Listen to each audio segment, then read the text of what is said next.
All right.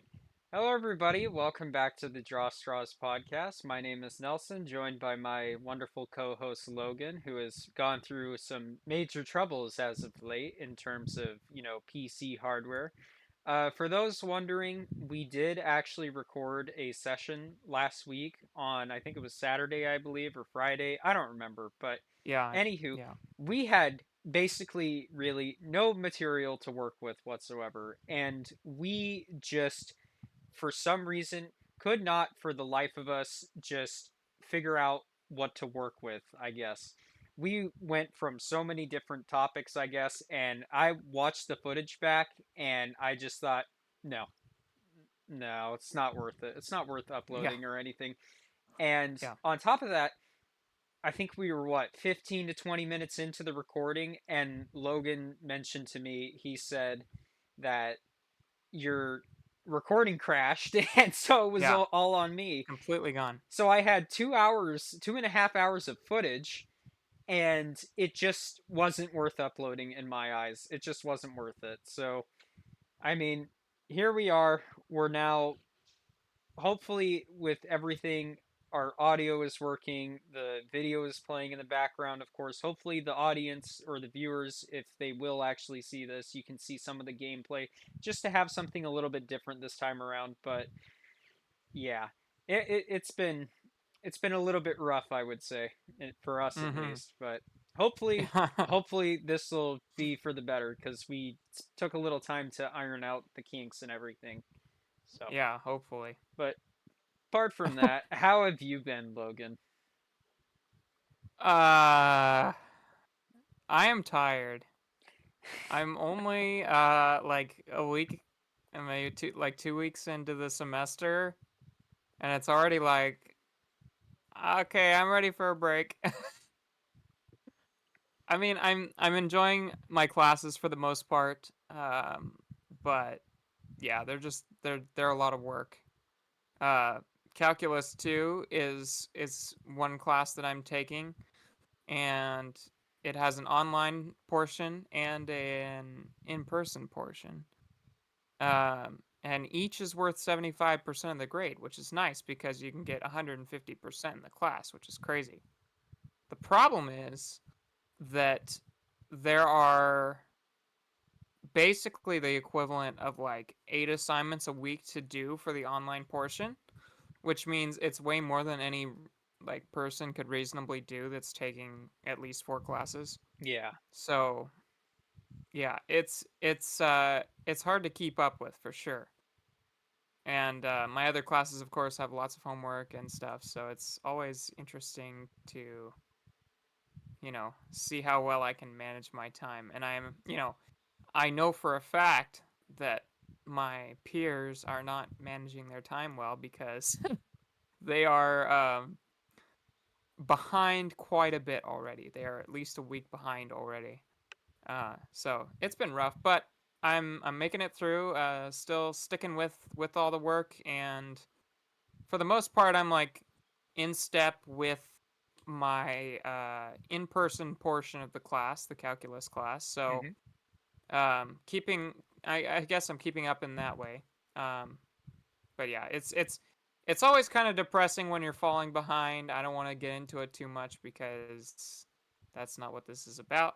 Yeah. But yeah, yeah, I do like the problems. The problems, like you wouldn't think calculus problems are very fun to do, Yeah. but some of these are really long and they're a good test of what I've learned the last like 3 years. So it's always interesting to take everything you've learned and combine it into one problem and see how you perform.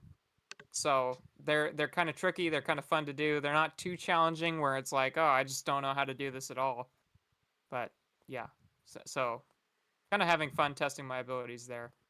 And haven't been able to play on the Xbox for a while. It's been That's a probably a bummer. week or more since I touched it, and even then it was like uh, only for a few minutes. So I'm looking forward to being able to play on my Xbox a little bit more. It's been a little while. Oh, that's good. Um, You need the motivation to actually, I would say, play on that thing. yeah. But yeah, that's me. I mean, that's basically the last 2 weeks because we missed out on last week. And I want to tell you, like, I'm so fed up with with computer issues. I know. I really hope I Uh, look, knock on wood, but I really hope that with this current recording setup I have, I really hope my PC doesn't crash because the thing is, yeah. I undervolted my CPU and I undervolted my GPU. So Uh, hopefully it can handle it. I really do. yeah. But we're gonna Yeah. put it to the limits and see exactly because Right. uh I mean, this thing, as you know, of course, you've helped me build this beautiful Yeah. computer, this work of Yeah. art. It's just a beast. And even then, some of the best AAA games just are horrible at optimization for some reason. And you have to use DLSS and other forms of upscaling to get it at a playable frame rate so that way the game can play good as it should, even though you dropped a bunch of money on a card, for goodness sakes. But anywho, uh, Yeah. I digress. But So now I ask, how are you doing? How has your week been? How, last 2 weeks you got a lot of material to talk about here. I So, I know. Well, for the audio listeners, of course, we were mostly talking, I think, about Donald Trump's inauguration and yeah.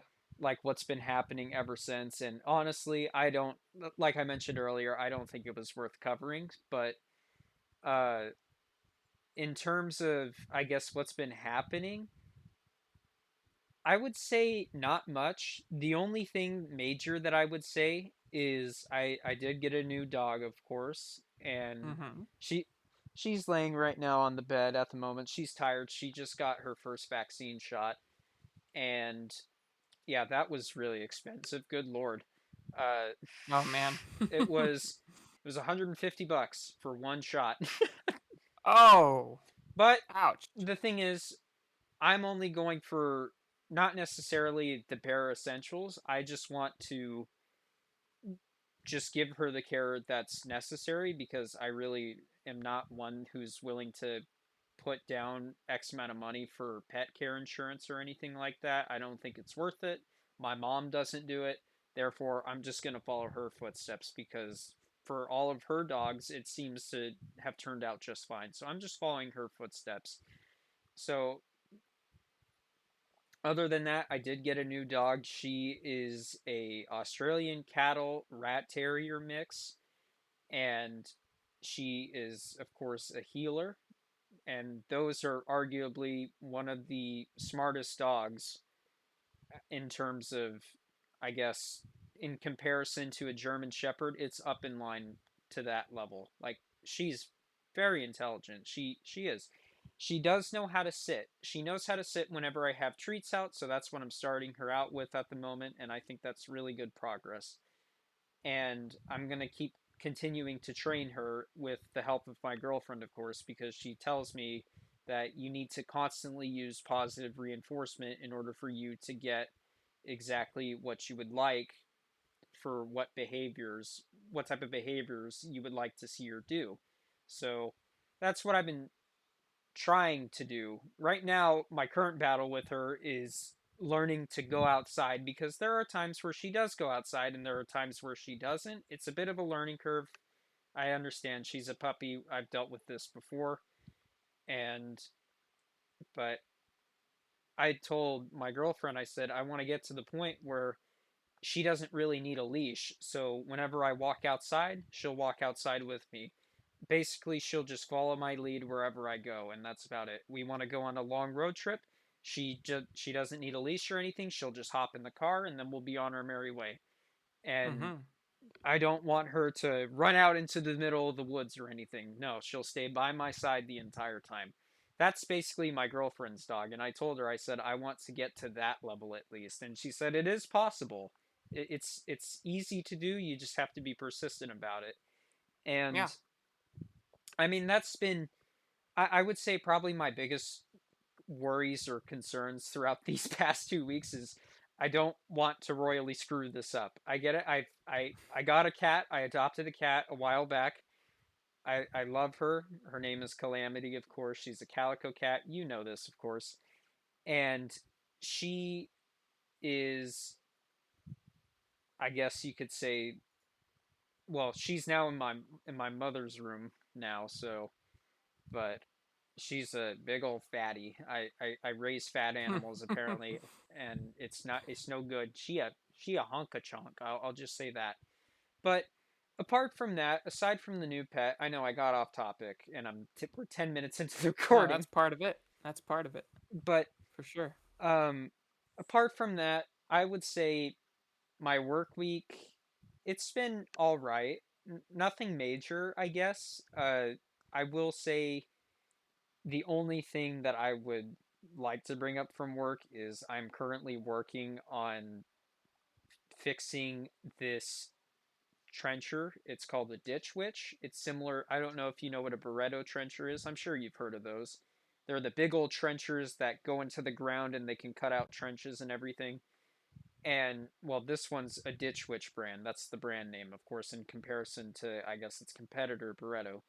But the problem that we're facing at the moment is originally the plan was they just wanted me to put on a brand new chain. We got the chain. I painfully took the time and effort to put on said new chain, only to find out said chain was too long. Mm, It was too long. So of I course. talked to my coworker. I said, "What do you think I should do?" And he said, "You know what? Just order a boomstick. Order a brand new boomstick for the chain. It really needs it because the old bar was rusty and it looked like it was on its last limb." And I said, "Okay, all right. Let me call someone and let me order a new boomstick." I called the guy. I said, "Okay, I just need this, and if it's possible, can I get the little spur gear at the end of the boomstick? That way, it'll roll properly." And I thought, okay, well, that's all said and done. I'll pretty much just take off the old boomstick, throw the new one on, easy peasy. Nothing more, nothing less. Oh boy, I sure wrong. I was wrong, horribly wrong. Like it was bad. But um, I patience was my patience, I guess, was being tested throughout that week, and I mean, honestly, I've it was a nice change of pace, I would say, in terms of That's testing good. my limits. So I think I needed that more than anything after all of like the constant organizing and the inventory management. So it was nice. It was a nice change of pace. I would rather deal with a crummy piece of equipment trying to get it fixed than have to Yeah. constantly fix the inventory over and over and over again. Because I Yeah. did that for a while and I was on a spree and I got really burnt out quick. But Yeah. for this trencher, I mean, I guess I could look it up real quick. Why not? I have the Yeah. setup. I have the Well, for setup. those that don't know, who aren't familiar with the term trencher, they're used for laying pipes in the ground. And basically, they're like gigantic gas powered chainsaws. And can we agree that they're like absolutely terrifying? Oh, they're horrifying. Here's Yeah. what's scary. No, no, no. I will say this. Let me look up a picture. So they look like it Oh looks my like this. It gosh. looks like this, similar to this, similar to this. Yeah. And um, the thing with this at least is it was called a ditch witch. Here, let me actually find the. I wonder if I can get an image of it. That'd be helpful.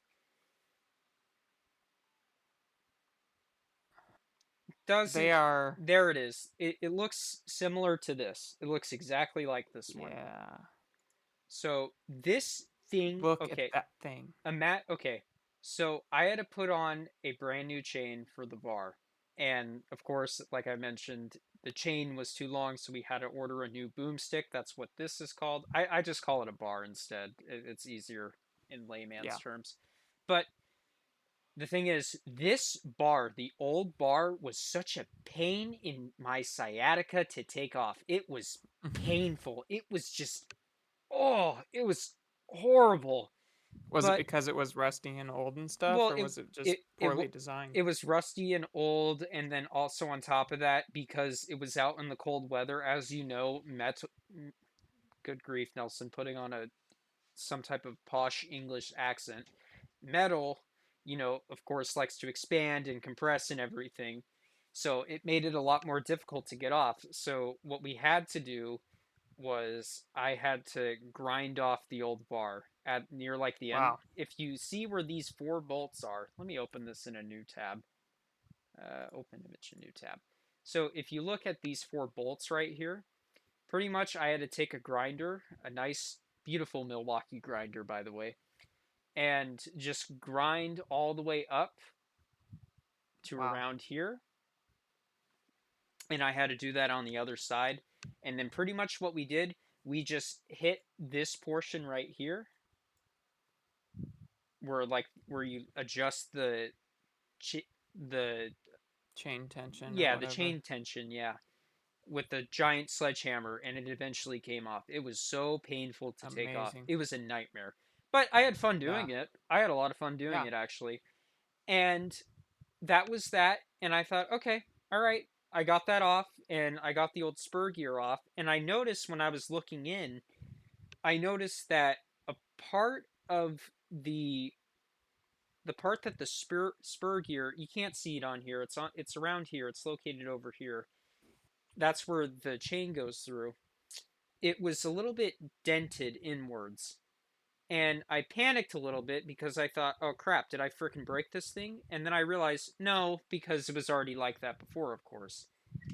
And I talked to my coworker and I said, what do you think? And he said, well, I don't think it's supposed to be like that, but tell you what, why don't we just wait and put on the bar and the chain and see if it works? And it worked after they left for the day, after we put on the new bar, which was also painful to get on, by the way. And that chain is heavy. It is, I think it weighs more than me, to be honest. Um, I had to use a push cart to get it on. That's how, Wow. because my coworkers, they're busy and everything, and I don't like to rely on the help of others because I think because they're busy and I got my own thing and I don't see any issue with that. But the basically in a nutshell, this piece of equipment is still challenging me. Tomorrow I have to take off that certain piece that was bent inwards, and my theory is either the bearing is broken. Hopefully, it's that. I really hope it's the bearing, because if it's something more than like the pivot assembly, the pivot club assembly, that's what their definition is. Yeah. It That's what causes it to spin along with the motor. If that's bent, I'm gonna really hate myself because it's gonna be a nightmare to fix because a lot of this stuff is welded together, Yeah. and but you can take off the components and everything just fine. But yeah, it's been a nightmare, but I I've had a lot of fun with it, so Yeah.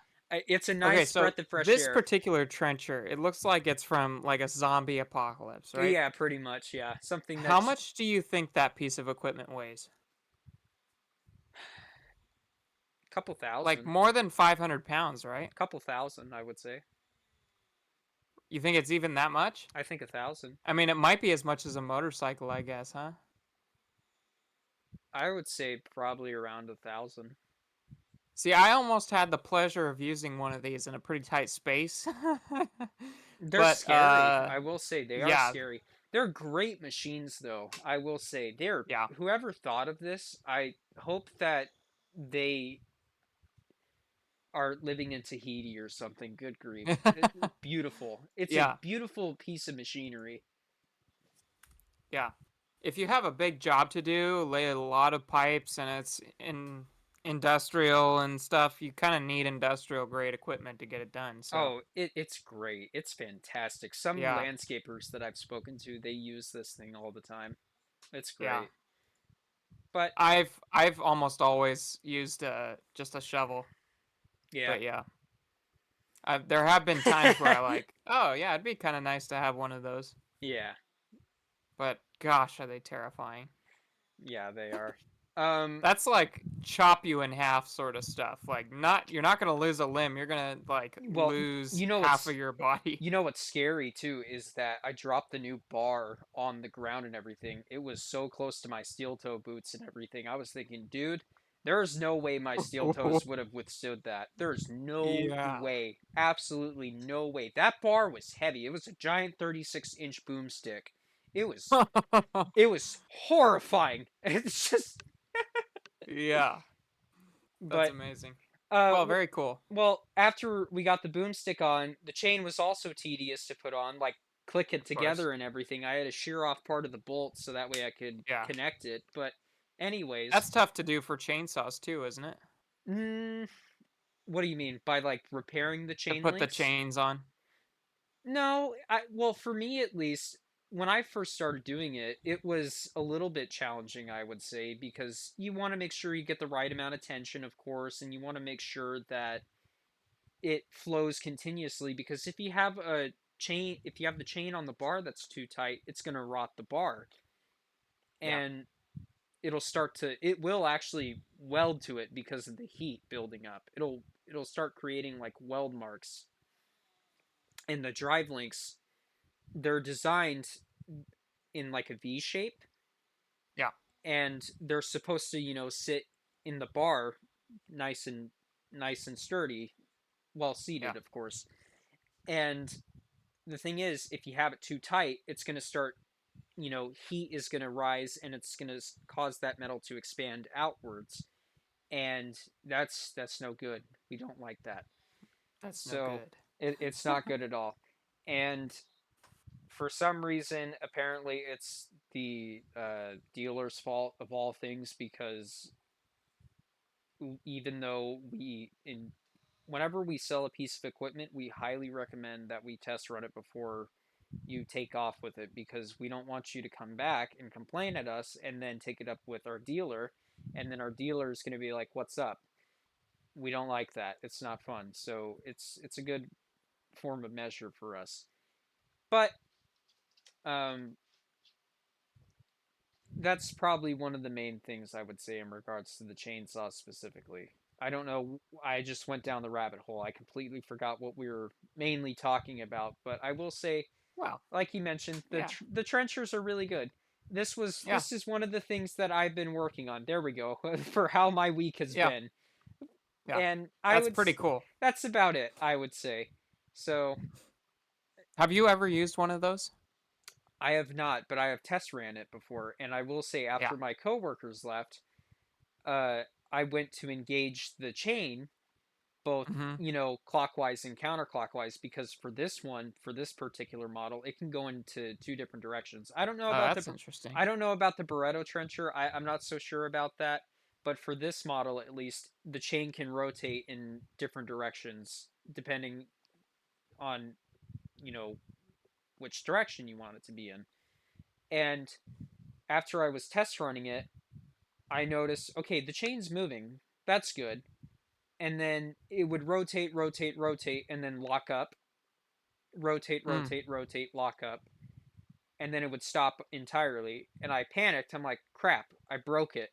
And I went to take a look while it was still running, and there was just a vast wave of just heat coming off of the near Oh. the spur gear and everything. And I was thinking, that's not good. Uh-huh. That's not good at all because Yeah. it's gonna break if I keep testing it. And so I wanted to test, and I don't know why I tested it in reverse, and then the whole entire chain just kicked off and it hit the floor. The chain, the bar and the Oh. chain is fine; those are fine. But the chain it came off of the bar and everything. And I went to take a look; it was overheating. So I just thought, all right, well, it's about closing time. Let me just go home and I'll explain to the shop guys what happened today. And they're like, what happened? What happened to the trencher? And I said, I went to test run it and it just got derailed. That's it. It was overheating and it derailed. That's about it. And, That's a nightmare. well, that's all right. I'm fine with that. And because it was trial and error and they both knew. Look, the thing is, they didn't even know really anything about this thing either. Like one of my coworkers was like, "Yeah, you remember that other guy that worked for us for about a month or two and then we fired because he was really bad at his job? He was originally working on this and he didn't know what he was doing and you have gotten like us this far. So, you've gotten us this close to actually getting it back up and running again." And I said, "Well, that's nice to hear." And Yeah. uh my other coworker, he said, "I worked on that, one of those like similar to that, like over probably like 10, 15 years ago." So he gave me a little bit of insight into it. But what I do know is that I'm on the cusp of actually getting it like almost done, or Very good. how it should be at least, Yeah. like working properly Yeah. uh until some poor nugget who decides to rent it thinks it's smart to run it over a rock and then the whole bearings break again like an idiot. Because that's usually what happens, especially with this type of equipment and sod cutters. Sod cutters, I would say for the billy goat for the Yeah. billy goat sod cutters. I mean, it's difficult to avoid Well, stuff like that, is it especially is like. it is it though, Logan? Like, But like at where I work at the church, they had years ago a fountain, and they demolished the fountain and put in flower beds. yeah. So now there are like massive chunks of concrete in the flower beds, and we didn't know this until we started digging. So so it can be pretty easy to like accidentally run Well, into some rocks and stuff and concrete. I suppose. I guess to the average person that's leasing this, I Yeah, guess. like especially if you're not a professional, Yeah, yeah. but the thing is, for us, for this sod cutter, Yeah. these for the wheels here, they are notorious. The bearings themselves are notorious for breaking all the time because they run over the rocks like there is no tomorrow.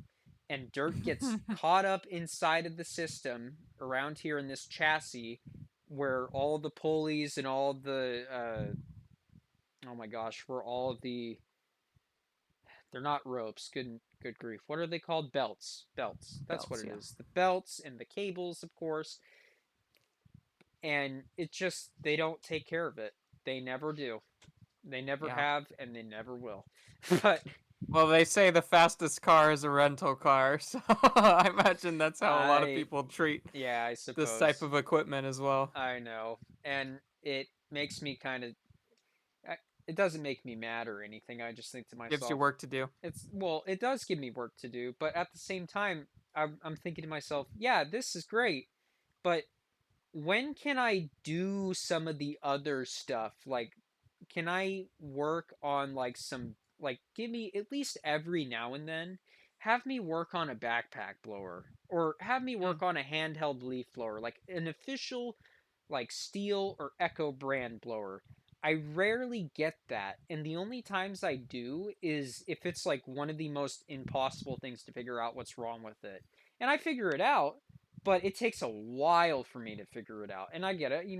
I'm new at this. I'm still learning as I go. I don't, of course know everything, but I will say there have been moments where I hear a customer bring in their backpack blower and he's like he tells me it keeps bogging down whenever I try to fully rev it up and everything, and my brain already assumes like, okay, it's going to be either the carburetor or it's going to be the exhaust port of the on the muffler side of the engine block. Chances are there's carbon buildup on the exhaust port of the engine block, and that's the reason why it's bogging whenever you're giving it a lot of gas. Yeah. And I was thinking to myself, okay, this is an easy fix. I could totally do this. Nope. I have other priorities, and then my coworkers take upon it, and I'm thinking, I know exactly what's wrong with it. I've done it before and everything, and Mm-hmm. it's not me trying to be cocky or anything. I just think, just let me have an easy one for once, please. I feel like I deserve it just a little bit. Like, just one small little task. Just have me fix a small, simple mistake on a machine. And that would be like a reward within itself. It's like, okay, I've come this far from learning and I know exactly how to fix it. I know what the solution is to this problem, but I understand that I need to learn I need to understand newer challenges so that way I can do those challenges on my own and not with the help of a coworker. My biggest struggle at the moment specifically is adjusting the carburetors, specifically the Oh, low and the yeah, high and then the idle speed. yeah, It yeah, sucks. It's the yeah. It's worst. impossible. It for me it's difficult, and I've watched YouTube videos and everything for in the steel tutorials. They mention, okay, you want to, if it sounds like it's like out of air, or if it's starving for air or starving for gas, you want to adjust, or like, let's say for example, okay, you start it and while it's idling it dies. Okay, that's an indication to me that I need to adjust the low on the carburetor. Now the low pretty much allows more gas into the air mix ratio, and Yes. if you turn it, I believe it's counterclockwise, I think. I'm pretty sure. Ever so slightly counterclockwise, like an eighth of an inch or something, I think. I think that's what they recommend. You can hear it progressively get a little bit more, loud and more consistent in terms of being idle at around like, generally for an idle, from what I've heard, you want it to be around like 3,000. I think that's what it said. I may be wrong. Every machine is different, of course. It depends on what the manufacturer says, and I've used tachometers and everything to try to get it right, and there are times where it just doesn't work. There are times, for the amount of times that I change the idle, it doesn't work. And I change the high, of course, because, whenever you try to give it gas, you hear it picking up, but then it bogs constantly. So you have to adjust the high. That way it can stay consistent. And then there are Yep. times, of course, where it doesn't just work. You tried everything and it just doesn't work. And you think, okay, well, there may be another problem. So what do? I take off the carburetor, I take off the muffler, and I take a look inside of the engine block, and I look at some reference pictures with some of our, with like what our dealer recommends for us to look at. And I see on the piston itself and on the cylinder walls, there's a lot of varnish that's seated in like the pockets of where the, let me see. It'd help if I actually look up a photo.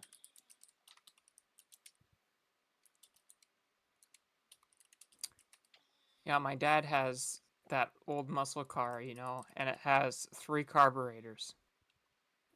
And you can imagine how difficult it is to get the idle right and the just normal operating uh you know fuel mixture correct.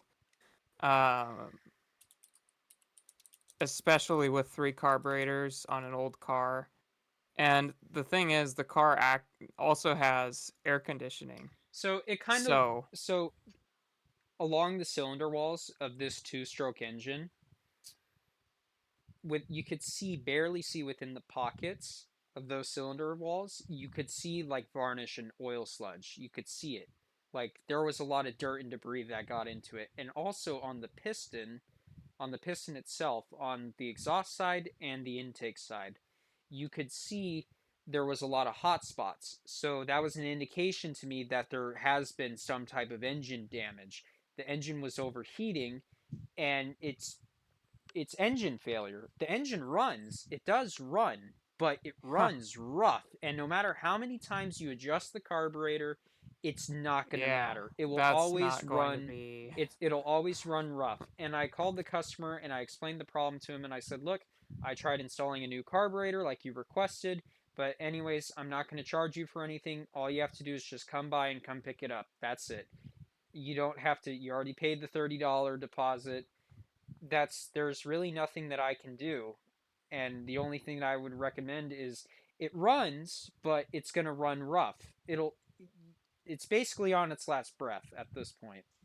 Yeah, And it's hard to start. It was so difficult to start. You have to crank and crank and crank and crank in order to get it to start.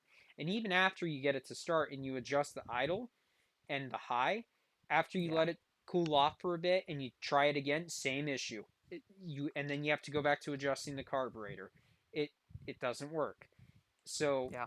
that was the problem right there. Oh, well, it'd help if I tune into the actual. This is the problem for the folks that are actually watching, is that you get this small amount of varnish and carbon, or not carbon buildup. Sometimes that happens. This amount of buildup within the engine block for why it's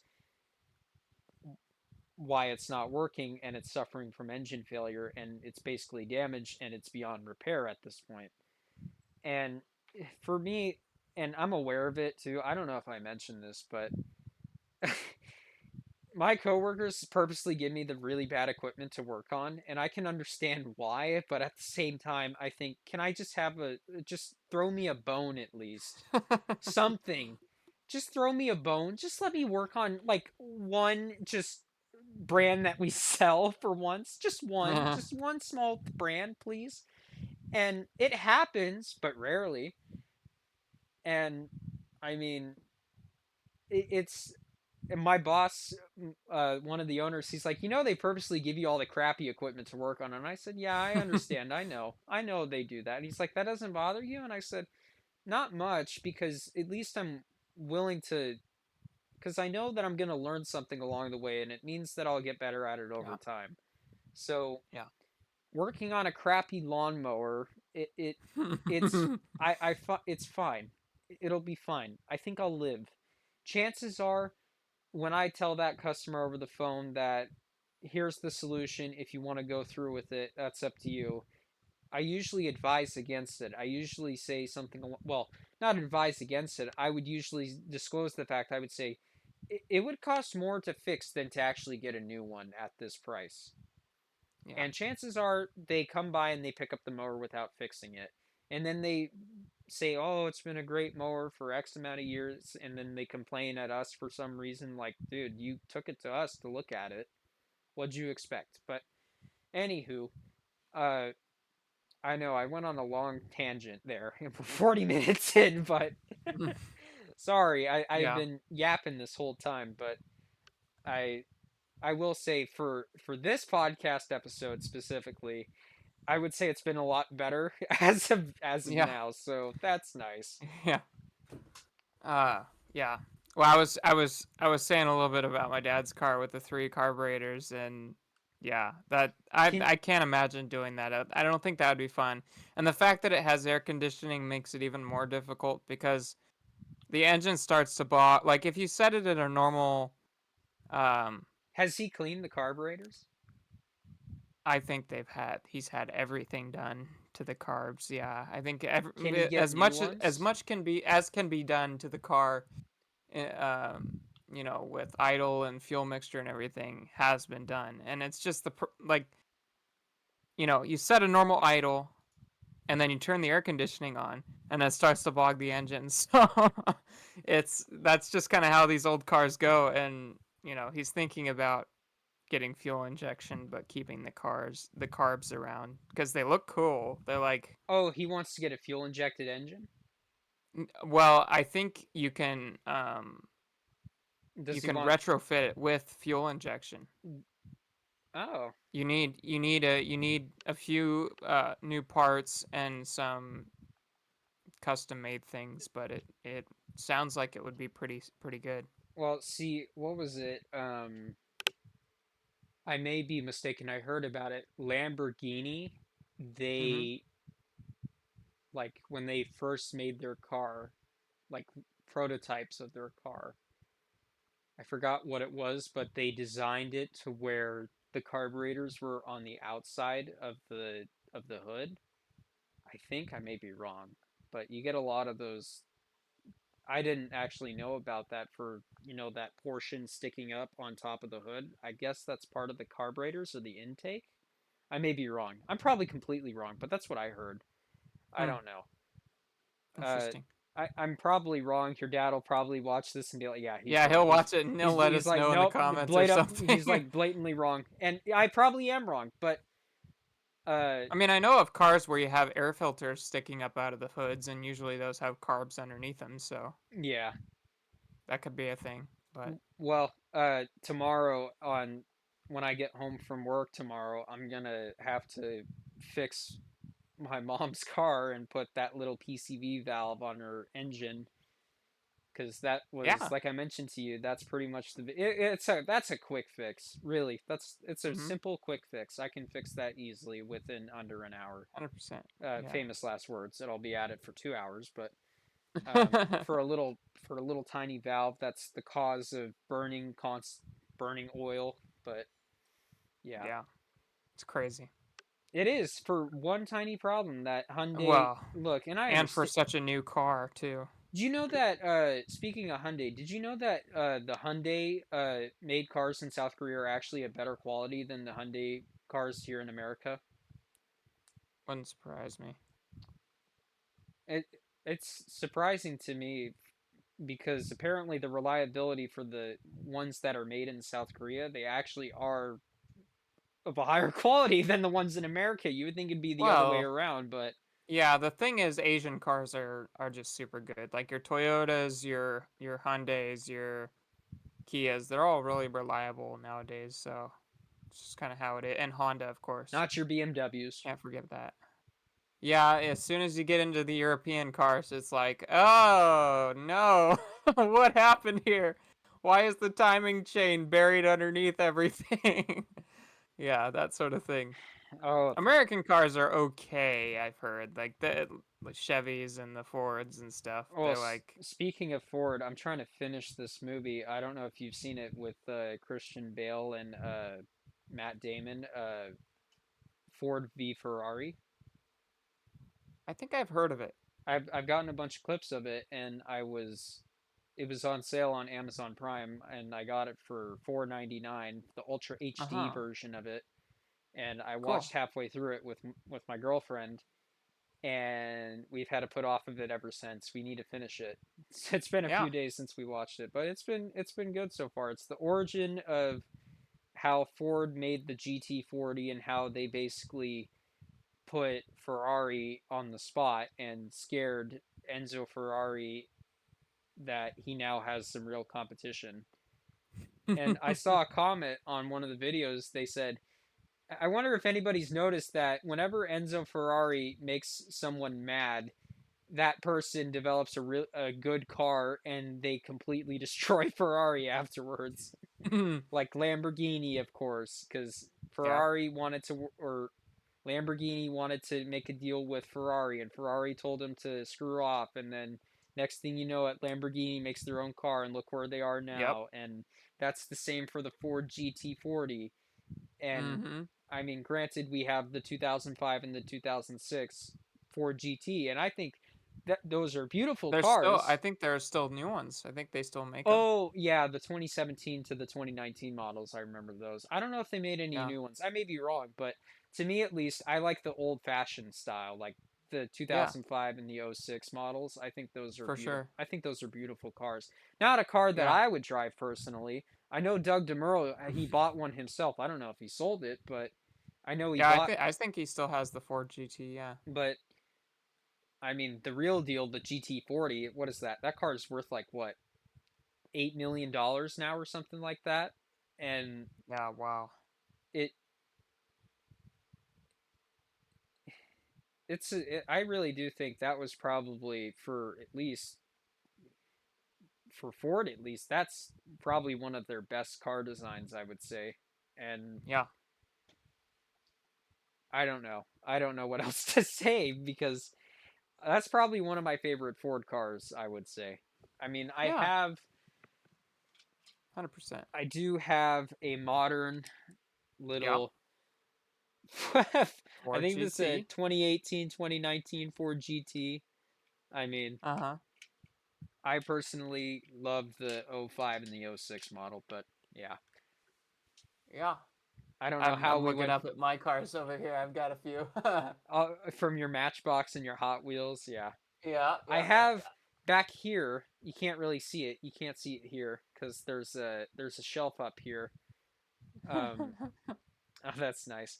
I have the the Batman Batmobile Oh Hot yeah, Wheel. that's cool. That's really cool. Yeah. So we like cars around here. I don't I'm know. I don't know much about cars, but I have Yeah. some idea. I have Mm-hmm. some idea of exactly what what goes on with cars and everything to some extent. Yeah. Well, speaking of cars, let's talk Cars about 5 something that's got revealed. completely different. No, I'm um, kidding. let's talk about this, and then you can talk about your Battlefield news, Yeah. Yeah, and then let me tune into your stream. Let's see what we got going on here. yeah. So we got the Fantastic Four. They're gonna make a new movie. I'm sure you've heard about it, but they have an official teaser going on here. Let's see. Yeah, that's better. Welcome to the Baxter Building. We make a point to do family dinner every week. Sunday at 7 on the dot, no matter what. We're all here. Herbie, how's that sauce coming? Yeah, I'll be the judge of that. Okay. Okay. Is this guy good or what? I want to add a couple cloves of garlic. Not because it's not delicious, I just want to add a little bit of zip. Okay? He's super cartoonish. Mm-hmm. Up the first time, you couldn't turn invisible. Ben wasn't a rock. The best pilot in the world right here. Yeah. Best looking, he means. And Johnny never caught fire. Ben has always been a rock. Johnny is Johnny. Hi. And I am right here. Whatever life throws at us, we'll face it together.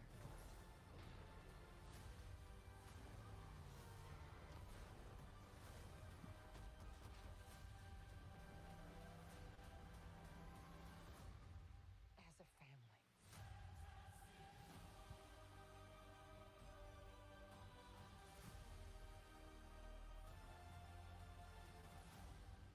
Well then, That's it. are you going to go see this? Maybe. I mean, I'm interested. I'd see it if you'd go see it. Yeah, I would 100% go watch it with you. Um, I think it looks fine. The I trailer doesn't put me off in any way, so I think the only thing that puts me off is for the thing. yeah. He's He looks a a strange. little cartoony, I would say for me at least. He doesn't. I Yeah. would say Korg, if Korg from Thor Ragnarok. I Yeah, think that's true. Yeah. that's what I thought. Oh, the thing might actually look similar to Korg in terms of Yeah. like the realistic aspect of like the graphical design and everything. His looks a little cartoonish to me. I Yeah. don't know. And I kind of look, I'm going to say this. I like the 2005 Fantastic Four movie a lot, so I need to I watch that again cuz I haven't watched it in years. I personally loved the Fox version of the 2005 Fantastic Four movie. I like That's that funny. one with Johnny with Chris Evans as Johnny and Yeah. gosh, what are the other names? But anyways, I like the things design in that movie a lot more. I don't know. I think it's just Yeah. nostalgia, but I enjoy that aspect. And to me, that movie especially reminds me a lot of like a B movie type of film. It's Yeah. aware that yeah, this is It's kind of ridiculous. silly. It's Yeah. silly and Yeah. we're aware of it. That's what it feels like. Yeah. But This one I don't know. I would say I'm a little bit tired of Pedro Pascal being in everything. I know. I kind of wish it was John Krasinski or Krasinski, if you How do know you who spell his name? the guy from The Office. He played as what's his name from The Office? Oh my gosh! And I've seen that show. And yeah, this Hey. guy. He was in Ah. Doctor Strange. He was in oh my gosh, that the second Yeah, Doctor he Strange looks movie. about right. He played as the Fantastic Four and Mr. Fantastic in that movie for Interesting. oh my gosh, what's that Doctor Strange? The second one? What was it? Was directed by Sam Raimi. Just type in Doctor Strange 2. Multiverse of Madness. That's what it was. Yeah. He played as Mr. Fantastic in Multiverse of Madness, and a lot of people were on the fence when Henry Cavill, or not Henry Cavill. Henry Cavill would be a pretty good Mr. Fantastic, but uh, um, Yeah. he'd be a really good Wolverine too. Uh, a lot of people A were on lot the of fence people. when Pedro Pascal was playing as Mr. Fantastic this time around. Yeah. I mean, I think he'd be all right. You know, he's a decent actor. I think he was. I watched Gladiator 2. He was a good actor in that. Um, Oh, you watched that? yeah, Huh. Interesting. and I think he's getting up to the age where he's kind of he belongs more in a position of this person is smart and aged and has a lot of experience, that sort of thing. And Mr. Fantastic's supposed to be one of the smartest people ever, so that'd be interesting. But I don't know. The cast seems kind of whatever, safe, I guess, for the most part. I But they didn't say a see lot of any people look at this agenda. title. What's that? I didn't see any agenda being pushed. No, yeah. That's good. I mean, most people have said that Marvel has kind of learned its lesson about the whole agenda pushing woke stuff. And that's why they see this title First Steps and they're like, "Oh, maybe that's them making their first steps toward, rebuilding the Marvel brand or something," which would be like if this is the first movie in a series, a sequence of really good Marvel movies, I am here for it. Like Fantastic Four is a good place to start because they really haven't had any movies on Fantastic Four in Well, the last 10 years. Deadpool and Wolverine was pretty much like a spin-off. It was like a midway, like one-off Yeah, type of deal, I would say. Like, yeah, yeah, they're complete. Well, Ryan Reynolds was aware that, yeah, the Marvel yeah, franchise is in no good position at the moment. So yeah. it was a low point. It really was. It seriously was. He literally in that movie, Deadpool says, "You're kind of joining at a low point." Yeah. Well, another That thing was really funny. Well, another thing too is, oh my gosh, I completely forgot now.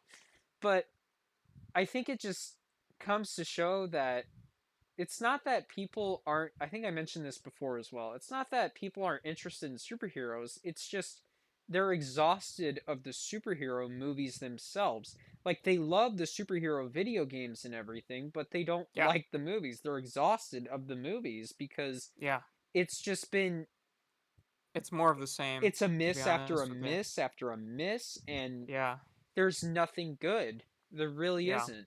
And I mean, it's not wrong, not wrong at all. I would say, I right on the money. I'd argue. Right. None of the movies after Endgame have really been, motivational to watch because, people see Endgame and they're like, "Okay, that's the end of the franchise. That's a good solid ending." And then they don't want to go watch, the after show. They don't really, that's not the point. Like everything after Endgame feels like um Well, I don't know, crumbs on the plate, it was the crumbs Infinity left War over. saga, I would say. Yeah, And yeah, the problem now, at least I think with Marvel, is they're struggling to create a new saga. Like, what's the yeah, newest threat? And the newest threat was supposed to be Kang. And I'm going to be yeah, honest with you, I don't know who the heck Kane is or anything. I have no idea. There was yeah, supposed to be the Kang dynasty and all that stuff, where I don't know what it was related to, but um, yeah. there It was allegations that came out against the actor, and then Marvel yeah. fired that guy, and it's just been A run down. disaster. It has been a disaster. Yeah. What was it? I think the last Marvel related content that I watched, like seriously, was WandaVision. and that was Yeah. post Endgame content, and Right. also the third Spider-Man movie. That's about it in terms of post Endgame content. Afterwards, I just completely dipped. I didn't care anymore. I was like, yeah, I'm done with this franchise for now. I don't really give too much care for it at this point. I don't really care what happens to the characters or anything. I wouldn't be surprised if they brought back Robert Downey Jr. or in some of the other big, well named actors, of Yeah. course, and I'm sure they would figure out a way to rewrite him back into the mainline like story and all that. And from what Yeah. I heard, they completely retconned some of the major shows that they had going on. Ironheart, for Wouldn't surprise example. me at all. Yeah. Ironheart, Yeah, from what I Ironheart, I heard that about that one. that got retconned, and Yeah. I mean, I honestly think that was a good idea to retcon it. To truth be told, there was virtually no material to work with that. I would Mm. say, because that girl was basically that MIT student. I think she in the comics she's an MIT student. She was basically gifted everything straight, like she didn't have to work for it in comparison to Tony Yeah. Stark, and she Right. just blamed the world for her problems and everything. Makes Whereas it Tony much harder to Stark, like a character like that. yeah, whereas Tony Stark at least, He it's had an not arc. yeah, it's not that he didn't blame the world for his problems or anything. No, he got to see the problems that he created in the world. Yeah. And Right. he took the liberty of stopping that. And Yeah. I mean, that's pretty much. I would say Iron Man is probably still one of the best Marvel movies to date. E- Go back to Definitely. going back to 2008 and still rewatching that movie. I think to myself, wow, this is great. This is good. Yeah. This came out at around the exact same time as The Dark Knight, Batman: The Dark Knight, Right. and that was a bold move for Marvel Studios to, use Iron 100%. Man as the stepping stone to. Well, and they were totally different vibes for movies. Well, the thing is, Completely different. even, well, for Iron Man 1 at least, it that was another thing too that a lot of the new Marvel movies struggle with, is that you need to watch all these you have to do your homework. Yeah. You Yeah, got to read the exactly. lore, you got to read the novels, you got to read this, you got to watch Right. this TV show, you got to watch. Oh, you didn't see what happened in episode 50, season 2? Well, you got to go watch it if you need to understand this point of the movie. Mhm. That's my biggest Right. concern, especially so the Thunderbolts. I, for some reason, am actually interested in watching the Thunderbolts. I don't know why. I don't know if you've heard about that movie, Marvel The Thunderbolts. It's going to come out this May. I've been Yeah. somewhat interested in it because it I've reminds heard me, they're supposed to have like 3 movies this year. but And this is the one that most people are banking on being the good one, cuz there's like there's this one, there's the Thunderbolts, and then there's like a third one. Oh, the Falcon America one, oh, that's going you to know? happen this month, I think. Yeah, people are not excited for that one. I, Like I they think that one's going to be a flop. I really don't care. And from what I heard, that movie has gone through a lot of development, like trouble. Tons of development issues. Yeah, and well, the thing is it's kind of a byproduct of, the previous 4 years. It had a lot of the ideology and stuff in it that people now are kind of, Sick and tired of. It was pushing a tired message of. and Yeah. everything. And I did watch. So, I watched Captain America: The Falcon and the Winter Soldier. I watched that yeah. TV show for a Hmm. little bit, and I thought, yeah, this is kind of pushing a little bit of an agenda. Yeah. Yeah. And I think that was kind of the inspiration for this movie. I think honestly my favorite thing about the trailer was his outfit. I think that the Falcon's outfit's pretty cool, and Oh, I think his, it's good. design's good, but I think the design choices that they made for that movie was really good. yeah. I would say. Harrison Ford as the Red Hulk, like that seems kind I of I never thought of that. strange. I never thought that Yeah. would ever happen, but I mean, here we Yeah. are now. I guess. The I hair. didn't think Harrison Ford would do another movie. I didn't think he. Well, after the disaster that is of Indiana Jones 5, I'm surprised that he would still do it. But Yeah. anywho, I like the 50s aesthetic of this trailer. Don't you? the Fantastic Four one. Yeah, that was another thing that I noticed when watching that was that the camera lenses are a lot more, or the tone, like the Yeah, saturation, it's more akin to like the 50s, I would say. yeah, Does it take 100%. place in modern times or does it take I don't place? know. This looks like a 50s vehicle, This looks like and 1960s to me. yeah, 1950s, 60s. 1960s. Yeah, That's a cool looking it car. is a cool looking car, I will We say. make a point to do I family mean, dinner every week. look This at them. this is They're like all the wearing suits 50s. and stuff. It's giving Yeah, me it's gotta be. WandaVision 1950s, 1960s vibes, I would say. Yeah, That's what it reminds me a lot of. I do like that design choice. I think that's good because it sets a premise for, okay, this movie specifically is going to be distinct from other Marvel pictures that you've seen. yeah. Like we're going to Mm-hmm. at least We're starting fresh with we're this one. yeah, it's a clean slate and I do think Yeah, that's good to that's work kind of what with. we need. We Yeah, need some fresh vegetables fresh vegetables. Oh no. in our all deep fried dinner here, you know. So I am excited for this movie. I'm ready for something Marvel to be good besides, just Marvel Rivals. Well, Um, I want to watch the Thunderbolts, but my only concern with the Thunderbolts is okay, do I have to watch some of the other shows leading up to the Thunderbolts? That's what I'm thinking. Because the yeah, Thunderbolts is supposed to be, I guess, my brain equates the Thunderbolts to, oh, it's like the Suicide Squad. They're the anti heroes. That's what my brain tells me. yeah, But yeah. That'd be interesting, I guess. only time will tell. If another trailer Yeah, comes out, I'll watch it. I mean, I've watched all of the Thunderbolts trailers. It looks cool, but is it gonna be I don't good? actually know that much about it. I don't know either, to be honest. And I've watched the trailers, but Natasha Romanoff's sister is in the movie. She's the new Black Widow, uh, and oh my gosh, the fact that that's another thing too. I don't even know the main characters. Bucky is in the Here, movie. The bad Captain America is in that movie too. yeah. It's me. Open up. That's bad Captain America. No, that's the red. What's his name?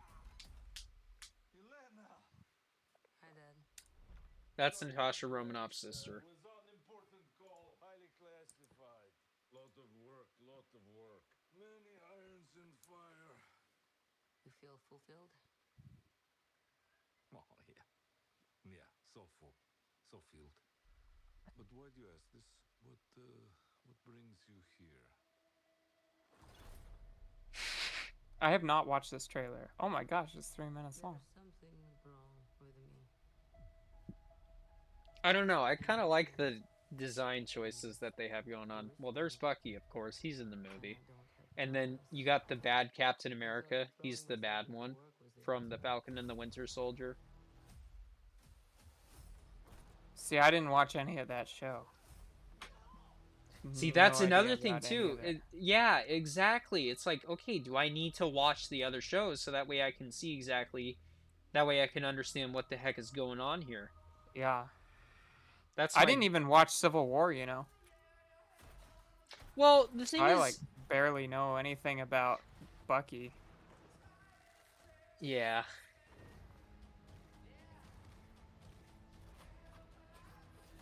You had to watch Ant-Man in order to understand that character as well. I forgot her name too. Who are you? I'm Bob.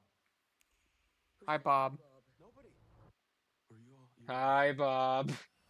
I'm in my pajamas. Everyone here is Bob's the true villain. Shadow Ops. Robbing government labs. It looks like Nicolas Cage, that doctor. Yeah. So, someone wants us gone. You know what? We need another Nicolas Cage. We need another superhero. Ghost Rider, darn it. We need another Ghost Rider. Bring him back. That would be hilarious. It would be funny. I'd love to see that. I don't understand what the premise here is exactly. Neither like, do who- I. Are And they I- battling somebody, or And I somehow want to watch it. I don't know why, but I want to watch it. did he? Wait! He just pulled his arm out of the dishwasher. Did you see that? Oh, Bucky did? Yeah, look at this. He machine washed his. Bad guys. He pulled it out of the dishwasher. Oh my lord. That's pretty funny. It looks kind of Mad Maxy, Yeah, but kind of that does. would be copyright infringement. That there are bad guys. And there are worse guys. And That's a Deadpool reference, isn't it? I know it is. so Oh my gosh. I don't know. It's interesting, but do I have to watch the TV shows in order to understand this? Yeah.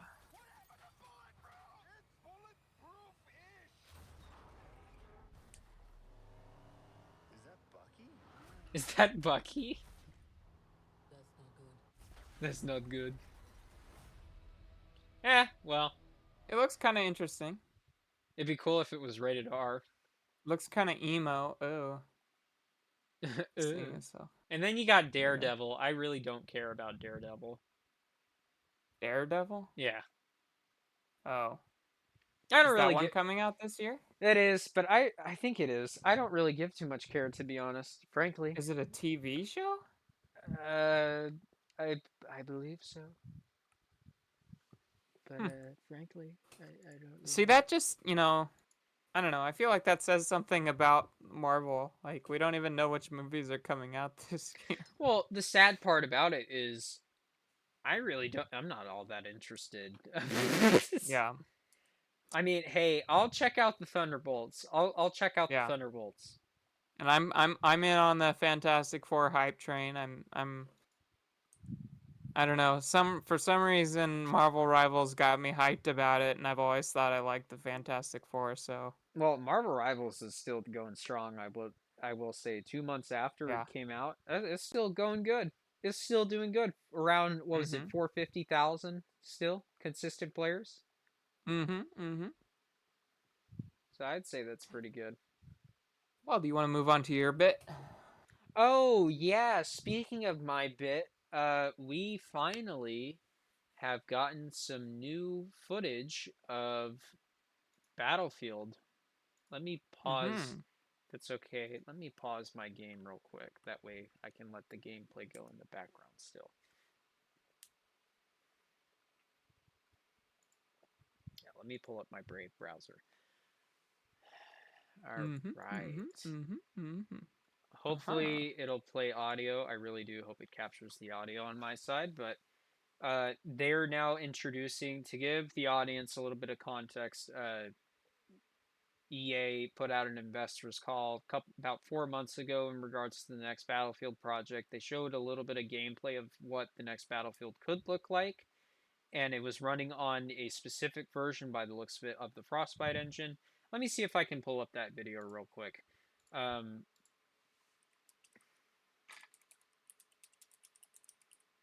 Boopity boop boop boop boop boop. So let's see. I heard that EA is putting together a gigantic team of people to work on this game, right? They are. That is true. They're gonna have like 4 studios or something working on it. Yes, they are going. I'll explain it as I go. Let me Yeah. find the gameplay real quick. Jack Frags made a video of it. Jack Frags is great when it comes to this type of stuff.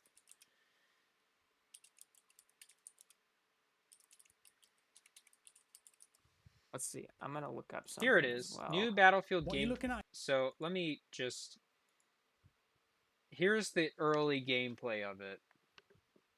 Like this was like a bare bones version of the brand new DICE engine that they're working with right now.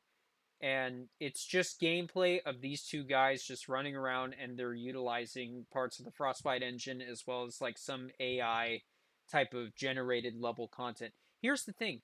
I am all for AI generated levels, like in terms of like game modes and game types and like Keeping things fresh. well, like for example, Helldivers 2, they Mm-hmm. utilize AI type of generation. A lot of, games like Helldivers 2, they utilize that stuff to make the worlds feel unique and fresh each time as you go in. It's great. It saves on memory and it helps the developers out a lot in terms of like dev time. But I don't like it when AI is used to sell store bundles and all that stuff. I don't Yeah. like that. I like this, whatever they're doing here with like the boxes and everything, and you type in the little chat, make it more epic, and you get the pyramid and everything. Yeah, see, here it is, Yeah. right here. Make it more epic. Watch what happens. See? Like, Oh, cool. I am all for this type of stuff, not the store bundles or anything like that. Now, Yeah. cutting 4 months later, we Oh. now have Battlefield Labs, or otherwise known as, Yeah. well, this is like their new Battlefield CTE community test environment, pretty much. And they're now calling all four studios, so it consists of Criterion, DICE, it also consists of, let me see. My boy dice. Okay, wait. I want to show you this real quick, because this is where I've seen any news about it. Another Battlefield? How can I trust that you're not gonna screw this up, EA? Hear me out, Redbox. Just Oh, I've seen this video. you have one chance. This isn't going to be a colossal failure. Do you remember Titanfall? Yeah. The director of Titanfall is directing this new Battlefield game. That's pretty cool. Okay. And we have not one, not two, but 4 studios working on this new game. That's So what, insanity. you're just gonna bring more studios down with you? Wait. We're also involving the community. What do you mean you're involving the community? We're calling it Battlefield Labs. All the core elements of gameplay, from maps to guns and core gameplay mechanics, are going to be tested with real players in the community before the game is ever even released. Interesting. Just give us one more chance, and we'll build the best. Yeah, Battlefield don't you've pre-order. ever seen. Don't pre-order.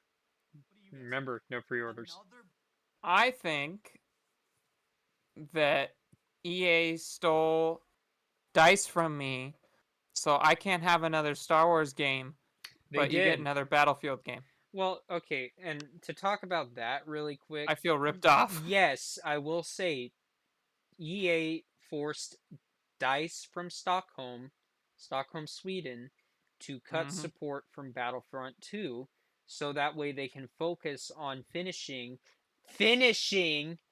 Battlefield 2042. I say finishing was in a air quotes. It disaster. was a complete disaster. Everybody knows it. Everybody and their mother knows it. It was the Yep. worst thing that I've ever, one of the worst multiplayer experiences I've ever had. It was awful, horrible. And the people that actually enjoyed it, they lied to themselves. They did. And I'm sure a lot of people had fun on the game. And you know what? I don't want to hurt their fun. And I think if you're having fun, don't let anybody else, deter you from having that fun. If you're enjoying it, good for you. But for me personally, I thought to myself, I want to go play an older title. And I went back to Battlefield 4 and I had instantly a good time. It was so much better. Operation Locker, just running around, just throwing constant nade spam and shotguns, all that stuff. It was great. Dropped like 80 bombs. It was great. Going from that to 2042, yeah, it was a disaster. It was bad. And the thing is, with Battlefield 2042, it did not have the chance to recover. It just didn't. Any updates that came out for the game, it wasn't going to fix it. They lost like 90% of the player base on PC alone, and it just wasn't worth saving. And so they had to deliver the bare amount of content that was necessary for the people that paid for the $100 version of the game, which was include 4 seasons, which included introduce a map. And by introducing a map, we're just taking the old one and just fixing it, and there's your new season. It was terrible. It was awful. The live service model was horrible. They had to postpone live service support season 1 all the way up until June of 2022, I believe. It was Mhm. bad. It was really bad. And it was a sad time to be a Battlefield fan. It was really sad. So a lot of people went back to Battlefield 5. Battlefield 5 had more concurrent players at that time. A lot of people went back to Battlefield 1, dude. Well, and here's the thing with Battlefield 1, what was it? That Netflix show also boosted Battlefield 1 players to like Yeah. 50,000 people. Battlefield 1 Uh, is a masterpiece. It was a diamond in the rough. But it was still covered in diarrhea because EA decided to sprinkle in a little bit of the microtransaction loot boxes and the mhm. so-called surprise mechanics that we all know and love. But going back to what Battlefield Studios is, Battlefield Studios, like I guess you could say, there's this new trend. Of course, you have Halo Studios, now it's Battlefield Studios. We're not actually the same studio that like that other studio from all those years ago. This is a brand new studio. I don't buy it, but Battlefield Studios is a team that is consisting of 4 studios now, like 2042. And this is where I'm a little bit concerned to some extent, because I'm thinking, okay, well, this happened with Battlefield 2042. You had 4 studios working on the game. Where's the support? What happened? I'm Yeah. hoping now, at least with this, I'm gonna keep a close eye on it. I'm not gonna, jump the gun and everything and say pre-order, pre-order, pre-order, but it consists of 4 studios: Criterion Games, Dice themselves from Stockholm, Sweden, Motive Studio. Motive Studio is responsible for, of course, the storytelling within Dead Space. With the Dead Space remake, they're great at their work. They're mostly going to be working on the campaign, I believe. And of course, Ripple Effect, which is formerly known as Dice LA. They are responsible for getting the multiplayer aspect of Battlefield 4 out of the gutter by introducing the community test environment, where before releasing a DLC, if you're on PC, and I think on console too to some extent, you were able to play test the maps early before the game came out, before like the DLC came out. And it was a good way of having community feedback if any changes needed to be made before pushing out the content. And it was good. And I think what they're doing is they're following that method, but on a much grander scale. And I hope this works out well. And it seems, at least I think it'll work out okay. I may be wrong. But, anyways, I'm going to fast forward to the gameplay portion of it, and it's realistically only 8 seconds of gameplay. Mm. It's not that much, but it's something to work with, and I'll play right here. We call it Battlefield Labs. Let's build Battlefield together.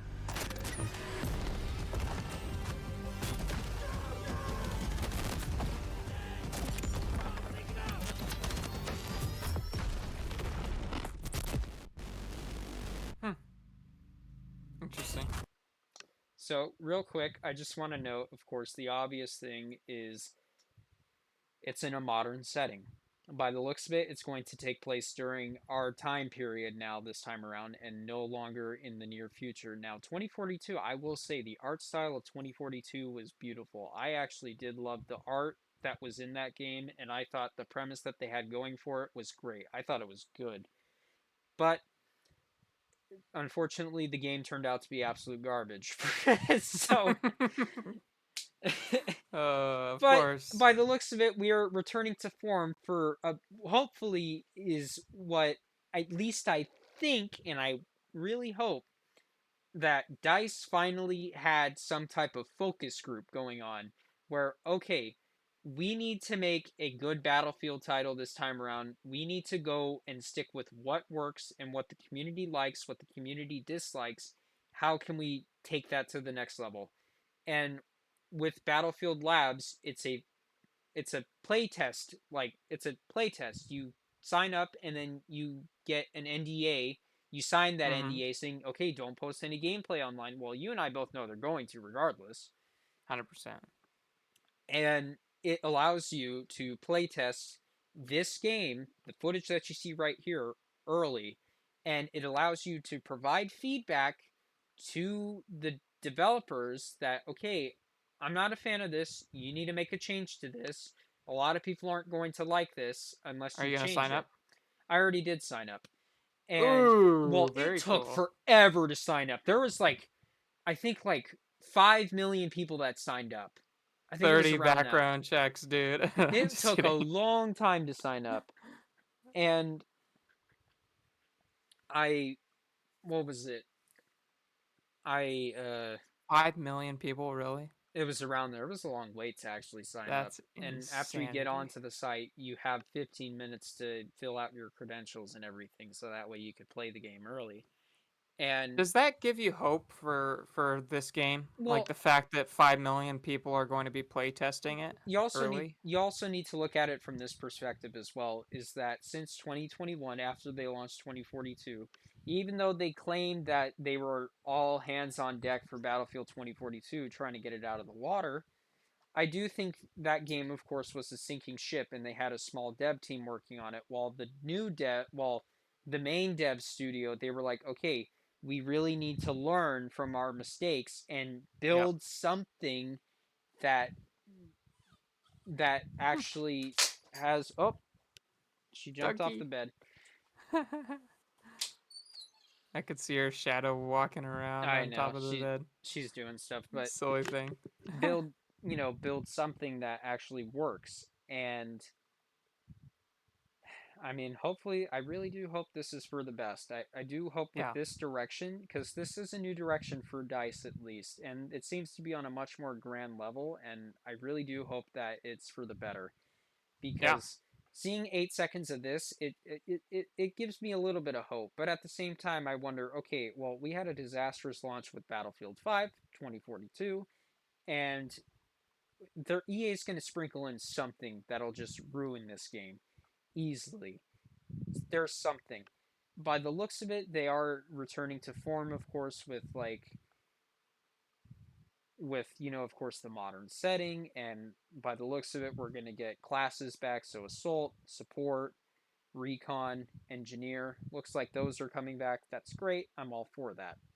And then another thing too is that, like I mentioned before, with the focus groups, I do think that they at least ask themselves, okay, what does the community want specifically? They want the Battlefield 3, Battlefield 4 modern combat setting with the immersion and graphics of Battlefield 1, with the movement and mechanics of Battlefield 5. And by the looks of it, that might be what we're getting. Fingers crossed. I doubt it, but I have to see actual. This is pre alpha gameplay, but this is not like to the fullest extent. This is a heavily modified version of the Frostbite engine. Aw, And she's so cute. this is a Calypso's getting in. I know. This Uh, is a heavily modified version of the Frostbite engine, and only time will tell to see whether or not the game will actually look like this. what Frostbite do you think we're up to now? Because Uh last time I checked, we were on 3. 3 was like Battlefield 1, I think. uh, We're on like Frostbite 4 or 5, some iteration of the Frostbite engine and some advanced version of the Frostbite engine that we're on now. And but hopefully, I mean, that's seeing pretty cool. I mean, that gameplay looks pretty good. Like, you have some of the explosions with the rocks flying out at the screen. That's pretty cool. well, a lot of people And are hoping for Levolution from Battlefield 4 to return, but yeah, yeah, yeah. And I mean, the running looks pretty cool. I mean, it looks pretty cinematic. I mean, if you told me that this was a movie, I would almost believe you. I mean, they're a little floppy, some of the people, but it's kind of, I think it looks cool. And my take on it is like, this better be good because I'm missing out on a Star Wars game for this. I know. Well, the thing Yeah. is, I think what happened was Battlefield, or not Battlefield, excuse me, Battlefront 3 was in development. I Yeah. did see a couple of like images of footage of Battlefront 3 from the official Frostbite engine. It was using an advanced version of the Frostbite 3 engine. I think EA did cancel it. They did cancel Battlefront 3. It got shelved because of Yep. the disaster that was of 2042. And they needed DICE to fix their stuff. And even then, I mean, seeing this in this type of urban environment, like in a desert environment, looks like it's in the Middle East. This is like Battlefield 3, Battlefield 4 type of, mostly Battlefield 3, I would say. Battlefield 3 took place in the Middle East for the most part, and this reminds me heavily of it, and I think it is to some extent a return to form. And I'm going to play it. I'm going to buy the game, of course. I'm going to be a guinea pig. Mm-hmm. I will play it. I'm going to play it. I'm a sucker. I'll play it. And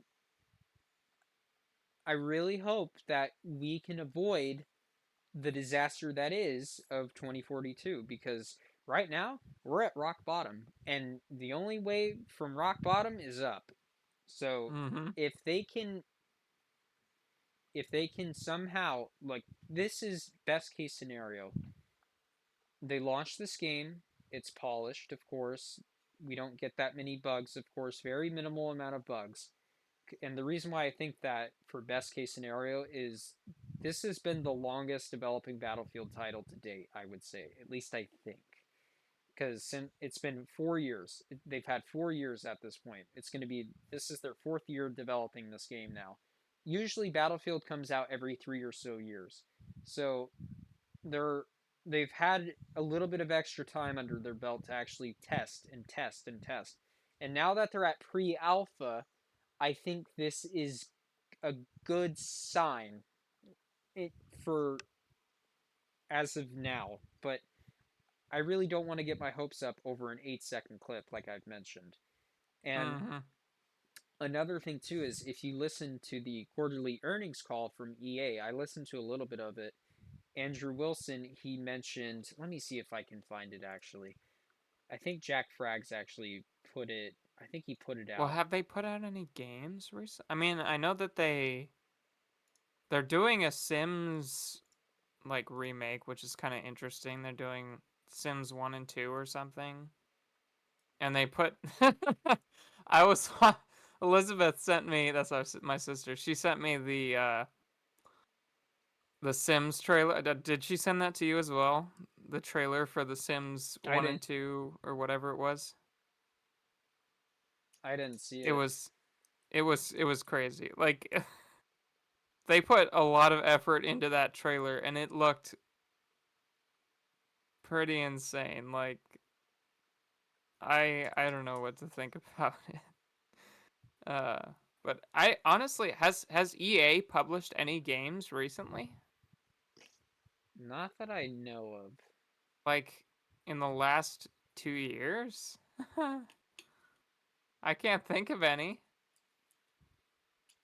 Dead Space. There is there is The Dead Space there are remake. talks of Garden Warfare 2 bringing some updates to that game, so that could be interesting. But So I don't think it's mentioned here, but I do want to say that for this earnings call that EA talked about, the CEO Andrew Wilson, he did mention that they are slated for a fiscal year of 2026 release. And for EA's terms, that means this year actually. I don't know why, that's how they follow it, at least for their earnings. hmm, And that means it may come out this fall. But the game, they are given, permission if they are in a position where they feel like, okay, we need extra time. It can get pushed back. The game can get pushed back to release in April of 2026. It could come out in 2025, or it can get pushed back to as late as April of 2026. And that'd be good. the big reason why that it's happening, why they're giving them permission this time around, is not because of the disaster that is of 2042. That's part of it, but because of Rockstar Games releasing Grand Theft Auto 6 this year. I listened to the Rockstar Games earnings call, the Take-Two earnings call, and they did say that their next entry into the Grand Theft Auto series is slated for a fall 2025 release. I doubt that. I honestly think that it's going to come out in fall of 2026 or even 2027 even. Chances are it may happen. It may get delayed till fall of 2026. Oh. But the thing is, if that's the case, this is where EA kind of, even the CEO and some of the other big game publishers, they're purposely trying to have a release date either way before or way after the release of Grand Theft Auto 6. And because you and I know, Logan, both of us, you and I know that that game, when it comes out, it will be talked about for months on end. It will Yeah. dominate the gaming industry. It'll dominated. You will years. see it on Yeah. the mainstream media. You'll see it on all sorts of news feeds and news sources. Everybody Was is. Red Dead their last big game? It was Rockstar. Yeah, it was. That Wow. was. So it's been 5, 7 years. It's been a while. It's Yeah. been a minute. It's been a minute When since did GTA 5 come out? 2013. So that was a Oh, 5-year waiting period. dude, that's crazy. Yeah. So people are. It's been over 10 years since the last Grand Theft Auto entry. That's big then. That's like extra big. Well, and this is where EA was thinking, okay, so if we delay the game until April, that gives our developers extra time, and And it means that we're not going to get caught in the crossfire because we don't yep. want to release a game that comes out around the same time as Grand Theft Auto 6. Yeah. Yeah. So Yeah. it's without a doubt going to be probably okay, here it is. I do believe that this year might be a nuanced to year relative to competition. There may be some things happening in the year that may cause us to think differently about our launch timing. He doesn't say it directly, but you and I both know, Logan. This is in relation to Rockstar releasing GTA 6. Yeah. We have a 100%. fiscal year 26 launch window that seems that the team is targeting, meaning fall of 2025 and late or early April 2026. We believe the game will be great at the same time, but if we got close to that time frame and believe that this wasn't going to be a great window for us, then we would take a look at what an alternative window might be that would give us the appropriate time, energy, and player acquisition opportunity for this battlefield to be all that it needed to be. So Mm-hmm. there's the there's the sauce. There's the There's the secret sauce. sauce. Yeah. Yeah. So 100%. there's a chance, and I honestly think if best case scenario, if the game gets delayed, good. I think it's good. The developers deserve all the time in the world that they need. Yeah. Realistic time in the world, of course, because you don't want to delay it Well, and indefinitely. we saw what extra development time did for Indiana Jones. Like they had extra development time because they wanted to put it off until the holidays, I think. I think that was the reason. But yeah, that game came out super polished and it was great. Well, the thing is, the reason why EA is a little bit they're gambling at the moment, I guess you would say to some extent. Well, they're trying to play their cards right because okay, if you do a fall release of Battlefield, you're going to get big money on the Christmas sales. Mhm.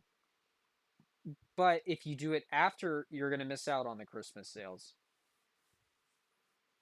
It's Got to just get those Christmas well, sales. and Logan, I know you mentioned earlier, has EA put out anything? Absolutely, Logan, they have. Don't forget the sports games. You and I both know they pumped out Oh, sports games. yeah, Yeah, so yeah.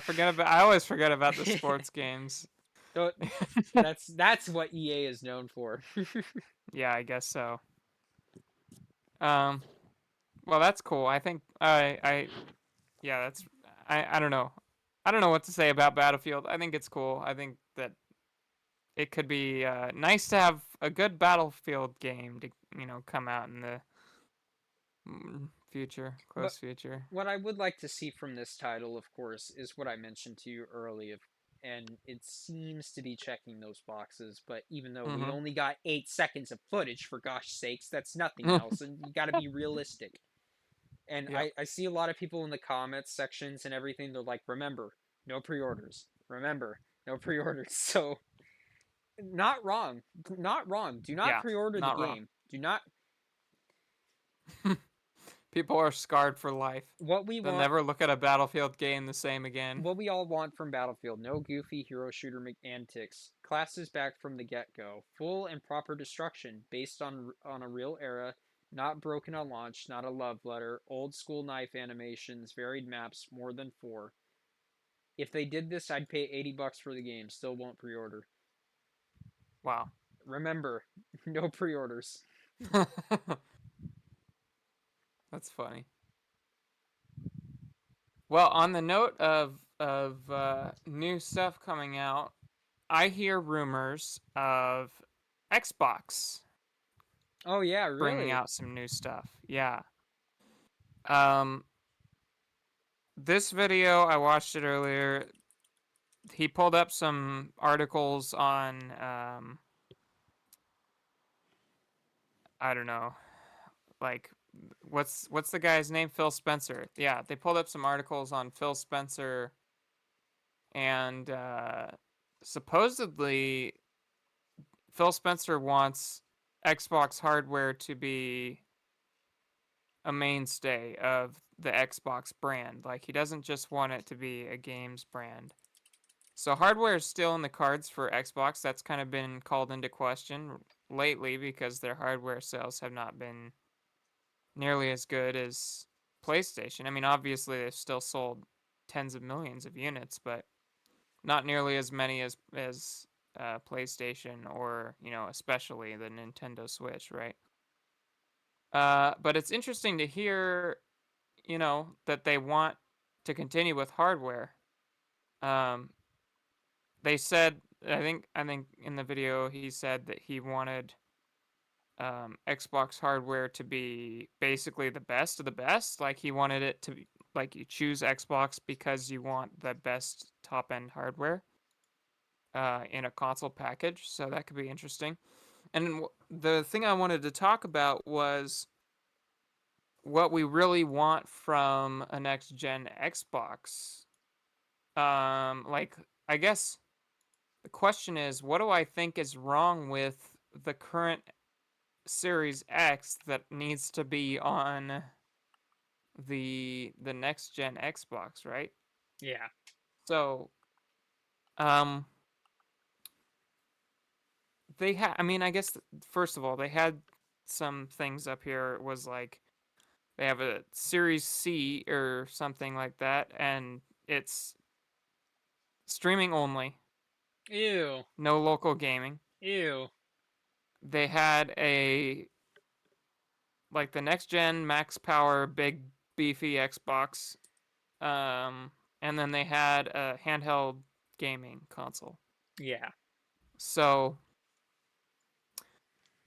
I don't know. I think it could. I think if I were to buy another Xbox, the things that are wrong with the current Xbox is There's no it games. doesn't have Steam on it.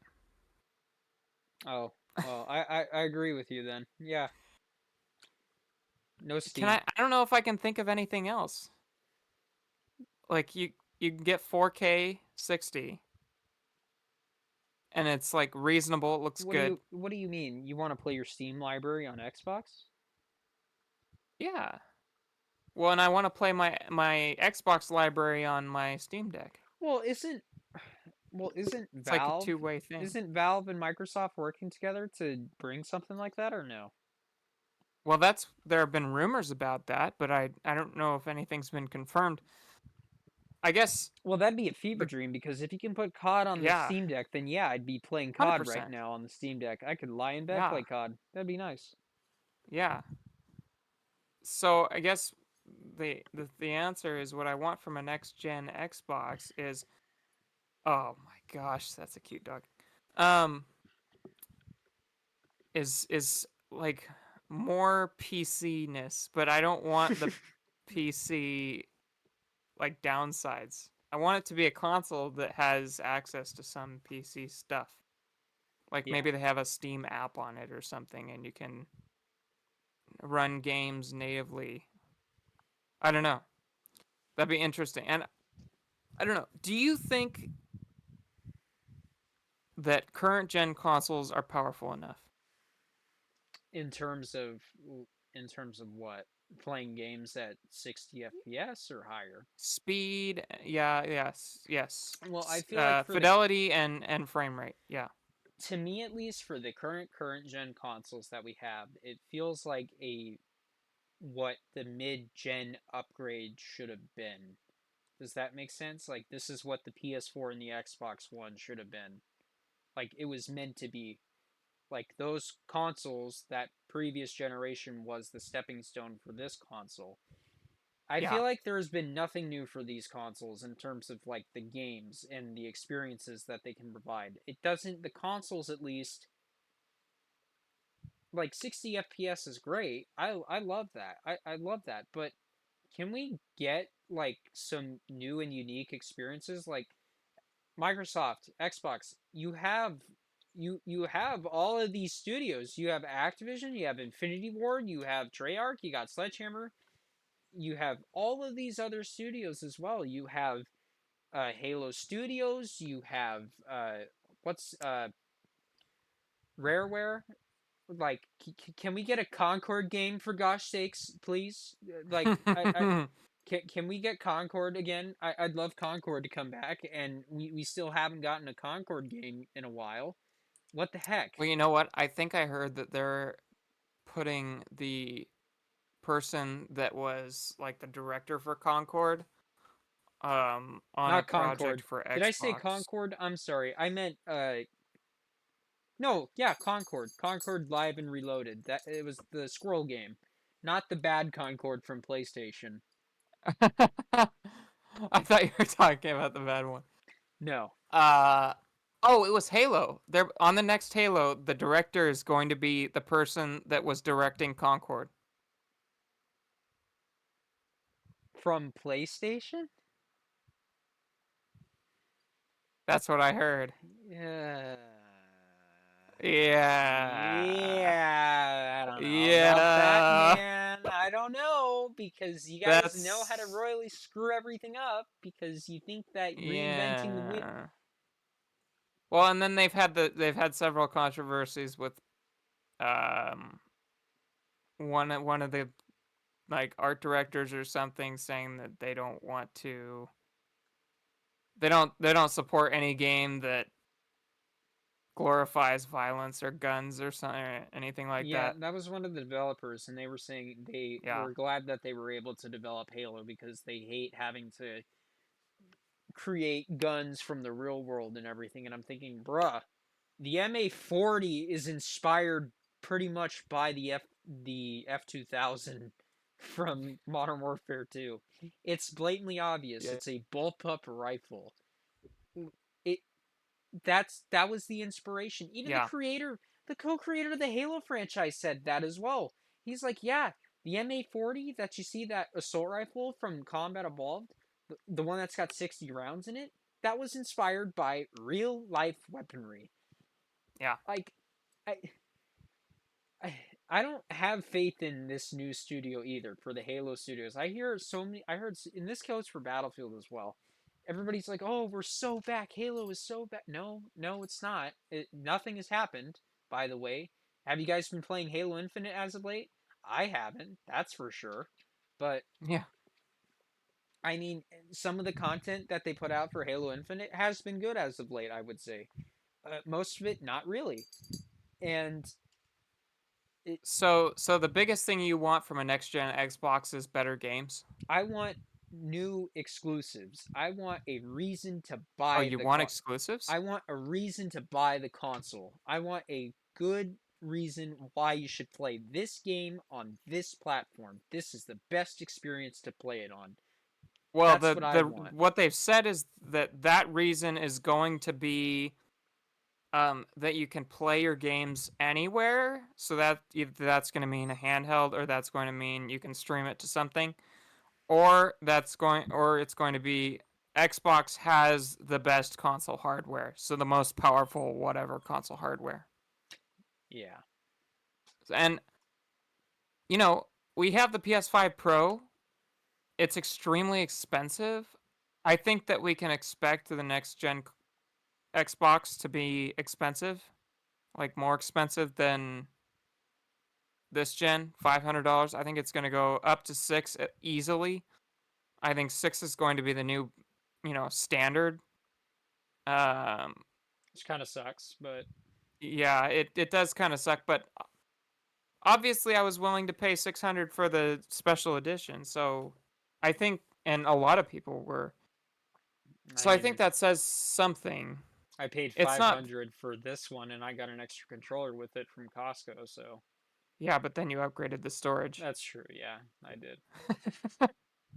So, I mean, I think people are willing to pony up an extra $100, maybe. If they feel like it. Um, and I think if they can get a deal through with Steam, that's gonna push it And over the top. freaking make the Xbox Live multiplayer free, for gosh sakes. I'm tired of paying for That 12. If that they alone would did be that, enough, I think. if they did that, then I would be playing Xbox over Yeah, PlayStation because you 100%. know how Yeah. much good press they would get.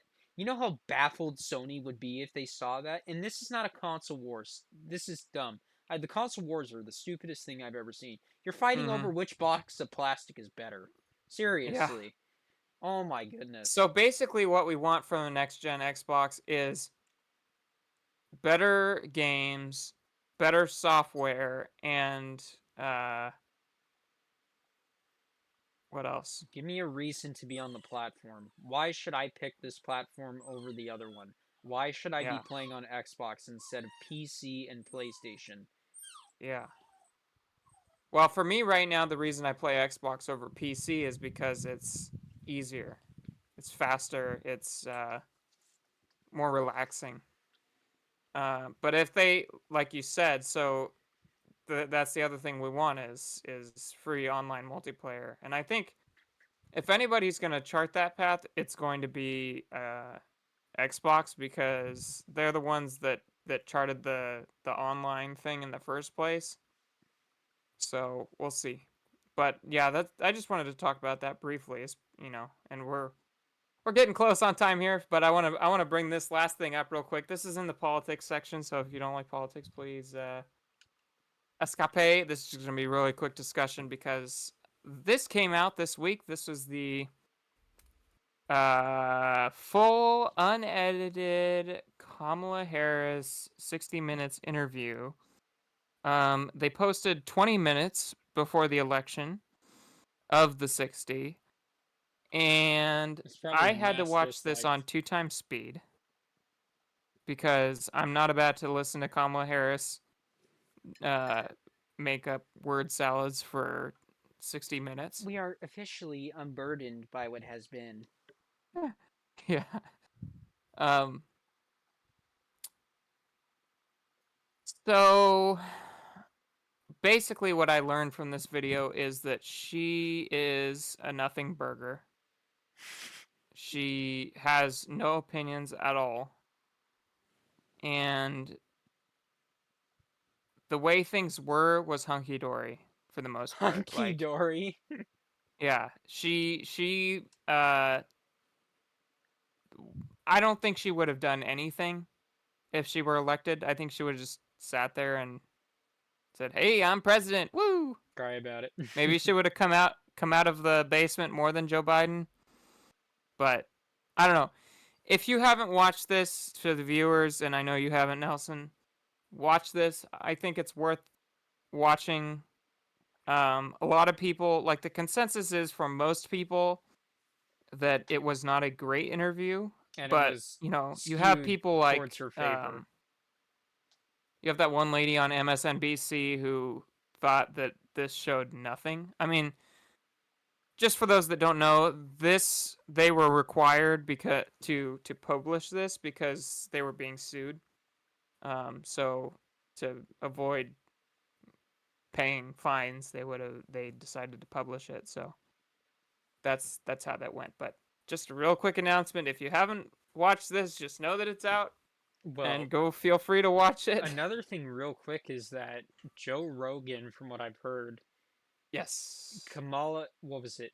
So he, of course, got Trump booked within the same day, and he came in the same day, I believe. I may be wrong on that. And there was no problems. Just sign the waiver. That's it. three Said it hour was super podcast. easy. Yeah. Super easy. But for Kamala Harris, he had to do everything in her favor. Like it Yeah. had to be set up where it was only There were going a to lot be of terms and conditions. 45 minutes long, 45 minutes to an hour long. You had to ask It- specific questions. You also had to, it was in a different room, in a different environment.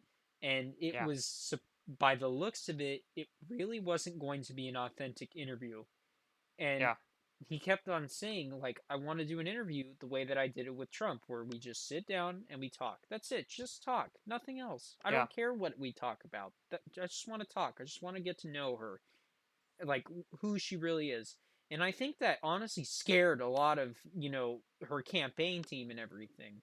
Well, yeah, and they have negative opinions of Joe Rogan. A lot of them do, so But just that how it was goes. that. And apparently, for some reason, her campaign team keeps lying about, like, yeah, Joe Rogan didn't want to do the show with us. Yeah, We were in Austin, and yeah, he didn't reach out to us or anything like that. And I'm like, dude, everybody freaking knows that he reached out to you guys. What are you on about? What are you smoking?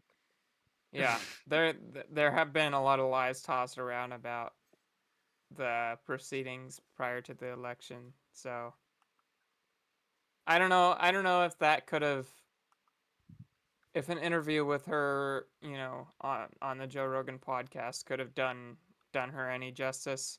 Honestly, a lot of the big questions were asked in this 60 minutes interview, and I think the interviewer did a pretty good job. I mean, obviously, I think Joe Rogan would have pressed her more on some of these issues that he brought up. Well, he did that with Trump as well.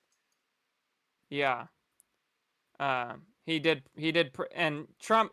To be fair, Trump is not good at answering No, questions he's not, either. but I he's don't funny think. at he's been called out for that, and he's like, "Well, don't Yeah. worry, I'm leading up to it. I'm leading up to it." And then there are times where he doesn't lead up to it. Yeah. So there's that, but I guess what we learned is that JD Vance is the ultimate interviewer or interviewee. He's the best at He's answering good. questions. He's really good. Yeah. So I mean, my vote's for JD Vance. I don't know what to say. I Yeah. suppose. I mean, Yeah. Anyway, yeah, that's just about wanted to it. See ya. put out the fact that this video's there and it's watchable, and um you should try to make it through it. I mean, it's like completely unedited, and unfortunately, like, this is the camera perspective, the entire interview. It's just the view on him. We don't get to see Kamala at all, which I would have liked to, but yeah, that's it. That's all I got. Yeah, that's about it. See ya. America dodged a bazooka. This is why she see a lot of the comments are Or like, yeah, I'm glad we yeah, dodged it. yeah. So we'll see. Anyway, you have anything else for us? No, that's all I got. I'm done yapping for the day. Yep. I'm done yapping. Well, we're nearly 2 hours in. We appreciate you all for sticking with us. Apologies for not posting a podcast last week. We just didn't think it was, This was a much really better worth episode than last week. Yeah. This was way Yeah. better. Last week was bad. It was bad. It was really bad. This was a lot more consistent. This worked well for Yeah. us, I would say. Yeah. So we thank you for sticking with us, and we will see you in the next one. Again, this is Logan and my co-host. This is Nelson. Thank you for watching. We hope you have a good rest of your weekend. We will see you next time.